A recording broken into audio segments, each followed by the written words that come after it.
കർത്താവിൽ പ്രിയരെ, ഇന്ന് വലിയ നോമ്പിൽ 13-ാം ദിനം. കൃതജ്ഞത എന്നതാണ് ഇന്നത്തെ ധ്യാനം. ക്രിസ്തു പറഞ്ഞിട്ടുള്ള വളരെ കുറച്ച് പരിഭവങ്ങളിലൊന്ന് മനുഷ്യരുടെ നന്ദിയില്ലായ്മയെക്കുറിച്ചായിരുന്നു. ലൂക്കോസ് 17-ാം വാക്യത്തിൽ ക്രിസ്തു ചോദിക്കുന്നു, 10 പേർ ശുദ്ധരായി തീർന്നില്ലയോ? 9 പേർ എവിടെ? ദൈവത്തിന് മഹത്വം കൊടുപ്പാൻ അവർ എന്തേ മടങ്ങി വരാഞ്ഞത്? എല്ലാ അർത്ഥത്തിലും സമൂഹത്തിൻ്റെ വിളുമ്പിൽ മാത്രം ജീവിക്കേണ്ടിയിരുന്ന 10 കുഷ്ഠരോഗികളെയാണ് ക്രിസ്തു സുഖപ്പെടുത്തിയത്. ഇനി മുതൽ അവർക്ക് സമൂഹത്തിൻ്റെ മുഖ്യധാരയിലേക്ക് പ്രവേശിക്കാം. എന്നാൽ ആ മഹാ അനുഭവത്തിന് ശേഷം പോലും ഒരാൾക്ക് മാത്രമാണ് തിരികെ വന്ന് സൗഖ്യം നൽകിയവനോട് നന്ദി പറയണമെന്ന് തോന്നിയത്, അതും ഒരു അന്യജാതിക്കാരൻ. ഇത് മാനവരാശിക്ക് നേരെ ക്രിസ്തുവിനുള്ള പൊതുവായ ഒരു പരിഭവം തന്നെയായിരിക്കണം.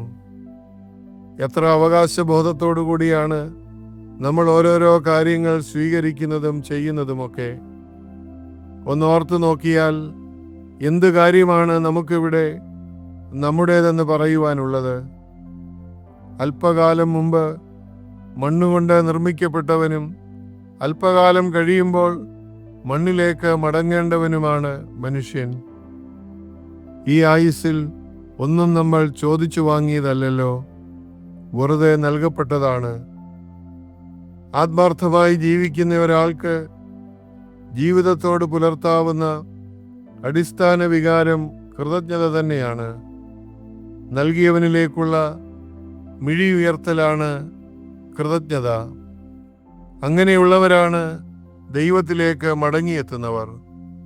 ദൈവത്തെക്കുറിച്ചും അവരവരെക്കുറിച്ചും വ്യക്തമായ കാഴ്ച ലഭിച്ചവർക്ക് നന്ദിയുള്ളവരാകാതിരിക്കാൻ കഴിയില്ല.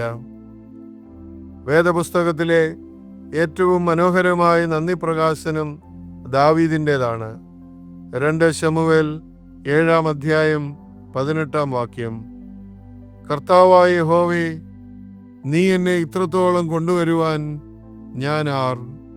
എൻ്റെ ഗൃഹവും എന്തുള്ളൂ? ആരെ സംബന്ധിച്ചാണ് ദാവീദിൻ്റെ ഈ വാക്കുകൾ ശരിയല്ലാത്തത്?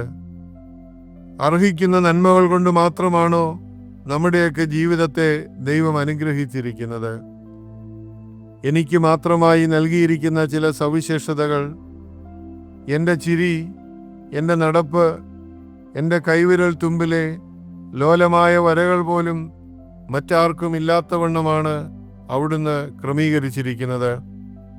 എന്തിന്, എൻ്റെ ഒരു തലമുടിയിഴയിലെ ഘടകങ്ങൾ പോലും മറ്റൊരാളുടേതിന് സദൃശ്യമല്ല.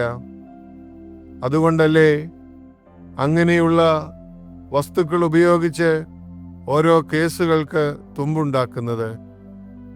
അതെ, നന്ദി ദൈവത്തിനുള്ള ഒരു കാഴ്ചയർപ്പണമാണ്. എന്നാൽ അതിന് ദൈവം ആരെയും നിർബന്ധിക്കാറില്ല. അത് നമ്മുടെ ഒരു സ്വതന്ത്ര പ്രതികരണമായിരിക്കാൻ ദൈവം ആഗ്രഹിക്കുന്നു. എന്നാൽ പലപ്പോഴും നമുക്ക് ലഭിക്കുന്ന നന്മകൾ നമ്മുടെ അവകാശമാണെന്ന് കരുതുന്നത് കൊണ്ടാണ് നന്ദി പറയാൻ നമ്മൾ ഇത്ര പിശുക്ക് കാണിക്കുന്നത്. ജീവിതത്തെ പ്രസാദം നിറഞ്ഞതാക്കാൻ, കൂടുതൽ വിനയമുള്ളതാക്കാൻ ഏറ്റവും നല്ല മാർഗം ഓരോ പ്രഭാതത്തിലും ഓരോ സന്ധ്യയിലും ദൈവം നൽകിയ കൃപകൾ എണ്ണുക എന്നതാണ്. അതിനുവേണ്ടി ഒരു ഡയറി സൂക്ഷിക്കും എന്നതാകട്ടെ ഈ നോമ്പിലെ നമ്മുടെ ഒരു തീരുമാനം. അപ്പോൾ മനസ്സിലാകും, തീരെ ചെറുതെന്ന് നമ്മൾ കരുതിയ കാര്യങ്ങൾ പോലും ദൈവത്തിൻ്റെ നിയന്ത്രണത്തിന് വിധേയമായി മാത്രം സംഭവിച്ചതാണെന്ന്. പാട്ടുകാരി ഇപ്രകാരം പാടുന്നു: ദൈവം ചെയ്ത നന്മകൾക്കെല്ലാം നന്ദി പറഞ്ഞിടുവാൻ നാളിതുപോരാ, നാവിതുപോരാ, ആയുസ്സും ഇതുപോരാ. എല്ലാവർക്കും നന്ദിയുടെ ഒരു ദിനം ആശംസിക്കുന്നു. ദൈവം അനുഗ്രഹിക്കട്ടെ. സസ്നേഹം, ഈപ്പനച്ചൻ.